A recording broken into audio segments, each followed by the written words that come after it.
I like to subscribe to all you know what time it is. It's Netflix time. This movie's called Jiu Jitsu. After the defeat of a celebrated war hero, an ancient order of fighters battle powerful space invaders as the fate of humanity hangs in the balance. Came out in 2020, it's an hour and 42 minutes long. I got a lot to talk about in this one, so spoiler alert, let's just get it.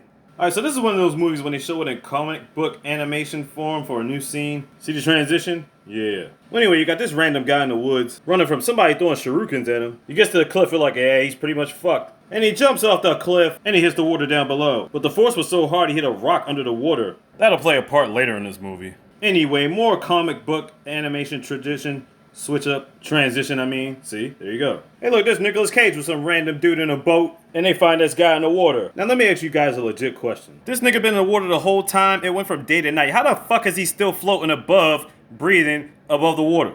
He could at least washed up on the shore and gave him mouth to mouth or something, but he was still breathing it. I'm like, what the fuck? So anyway, this lady nurses him back to health. She tells her, man, we gotta take her to U.S. soldiers, you know what I'm saying? We can't do much more for him here. He's like, man, fuck all that. I'm about to go tend to these fish. And he just leaves her to do it. Like, really, dude? Well, she takes her to the camp and nobody can understand what the fuck she's saying. Except this guy, because he studied up on the language. Well, sort of. So random ass back and forth between them, but eventually they get this man some help. They want to ask questions, but he apparently lost his memory. Oh shit, that's my girl Octavia from the 100. First it was Raven, now it's Octavia. Everybody getting roles from the 100 in movies. That's what it is, that's what's up. Which again, I've seen all 7 seasons on Netflix. You already know what time it is. Ha!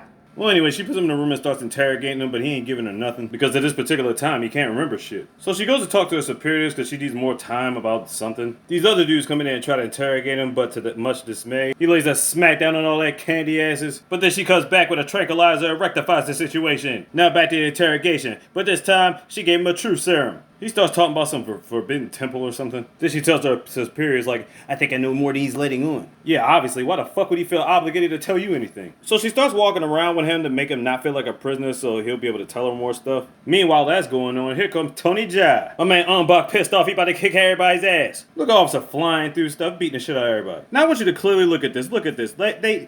Either Umbach, man, is ridiculously great at dodging bullets, or this has got to be the worst shot military task force I've ever seen in my entire existence. Like, these niggas have no aim whatsoever. Like, what kind of army division is this? Umbach's like, come on, Jake, you gotta get your candy ass out of here, we going. And he just leaves with him. I'm like, okay, didn't you lose your memory or something? But whatever. Now, you have to watch this movie to understand what I'm about to talk about. Okay, now, in third person, you have Jake that's fighting this guy, and you have Umbach on the other side. That's fine. But then in this shot, the camera doesn't even move.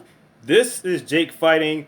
This is not Tony Jai 3D version of him watching it third person. This is just a random ass shot. And I'm thinking to myself, like, what the fuck is going on with the POV shots? You have to watch that fight scene to know what I'm talking about, and trust me, it's stupid as shit. Well, anyway, he meets it back up with these random ass niggas with hoodies on. I guess that's supposed to be his boo or something. But he doesn't remember who anybody is. He's got amnesia. Clearly from when he hit his head on that rock when he jumped into the water. All of a sudden, these motherfuckers getting hit by electrical currents. But they all good, and then the military shows up again. Now, I swear to you, this is the biggest waste of time in this part of the movie. So you know how in some fights when the camera goes in slow motion, they're usually delivering a fatal blow to somebody? But no, this fight, every punch and every kick, every weapon used is done in slow motion. This is Max Payne bullet time for 15 straight minutes. Why?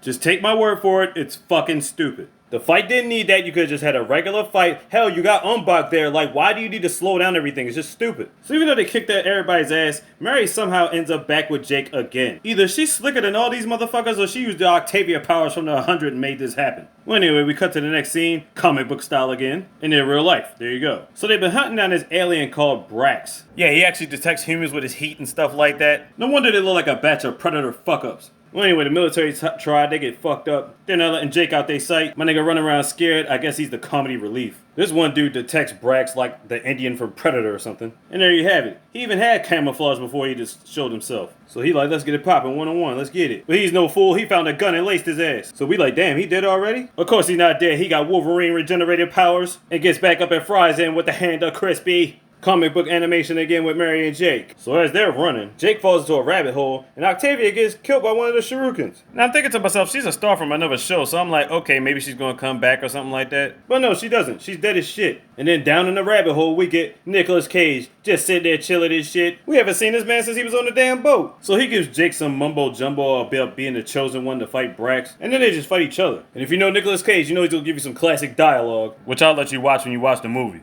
So during the fight, Cage realizes that Jake doesn't remember anything. Then he explains the plot all over again. And then these niggas show up like, yo, what took you so long? And Cage is like, yeah, we gotta put the plan in action. But this guy gets mad when Jake forgets the plan. Dude, he doesn't remember who the fuck you are. How's he gonna remember a damn plan? So anyway, we get a flashback about who Brax really is. He's an alien that gave him Jiu Jitsu powers, just so he could test the abilities on these 9 warriors. But his sole purpose is to kill you before you kill him. So the alien gave him powers just to test his abilities. Okay, number 1, why just Jake? I mean, they're damn near invincible, so it's like, what, you just want to give him a handicap? Like, so back in real time, more about going out and heading on to the mission. They say, honestly, he really should have been dead a while ago. I'm going to need some more backstory on that, but apparently they don't give it to us yet, so comic book status. So now these niggas in the woods ready for beef. He tells Jake to go on ahead, all them niggas, because he wants to fight him one-on-one. And now Black Man's face-to-face with Brax. He put up a good fight, but we know he's about to be done deal. But right before that, the other niggas came back, just so they could get their ass whipped too. They all got deaded. Yes, even Money Man. Meanwhile, Jake gets knocked out in the woods and finds this guy. Holy shit, he was still alive for the time being. He tells him he's been hunting this thing for 24 years,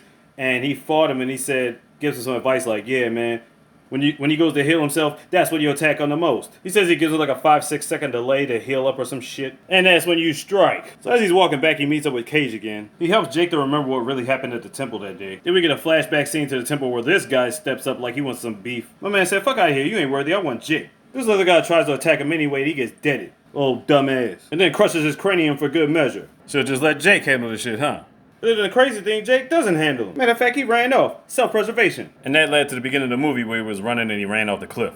But bottom line, the tribe perceived him as a coward because he wouldn't take his death gracefully. I'd be thinking to myself, what the fuck I want to die for just so some alien can test my skills? Like, get the fuck out of here. They talk about fight with this whole fight for honor crap, but the whole point is this alien is there for the sole purpose of killing all of you. This ain't war times. Nobody's fighting for a purpose or common goal. It's just fucking stupid. And I was going to save this to the end, but fuck it, I'm going to just get it out now.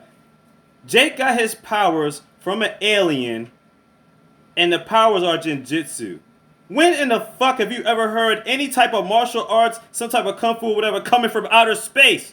The context of this movie gave me a brain aneurysm, and that is legitimately the lower level of festivity that I displayed upon this damn movie. But for the rabbit, we're really about to jump down a rabbit hole in this part. So in this part of the scene, we got 2 females fighting Brax. Now if there's so-called honor amongst all this, it would be one-on-one, right? But then some of them sit back and watch as certain ones got killed. Now if he's already shown you the natures and intentions of his so-called quote-unquote honor, then why in the love of fuck have you not jumped this nigga? 9-on-1, just finish him. But I'll tell you the viewers why they haven't jumped him. They need a reason to drag this shit out, that's why. But if the storyline gave me a logical reason as to why they couldn't jump him, that would make sense. But unfortunately they didn't. So again, why are they just watching their comrades get killed? Because it's just a big fuck you, that's why. It makes no damn sense. But when it comes to Umbot, because he's that nigga, Jake helps him out 2-on-1. You know what, I can't keep reiterating this point, let's just move on. So now it comes down to Brax and Cage.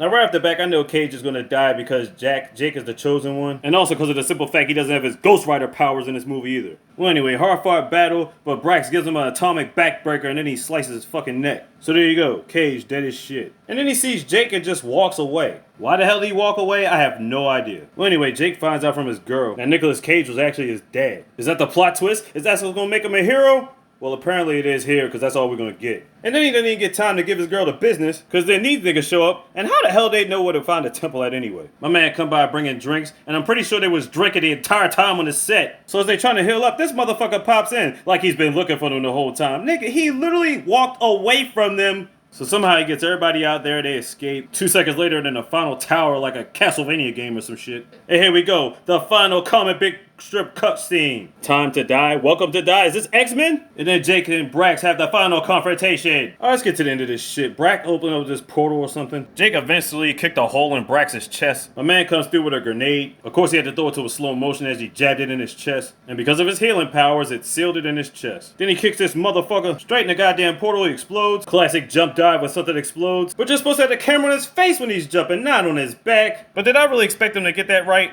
No, I didn't.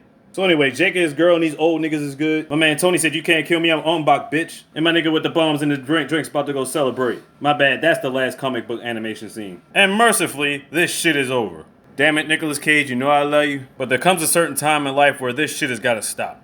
Who the hell ranked this number 6 out of the top 10?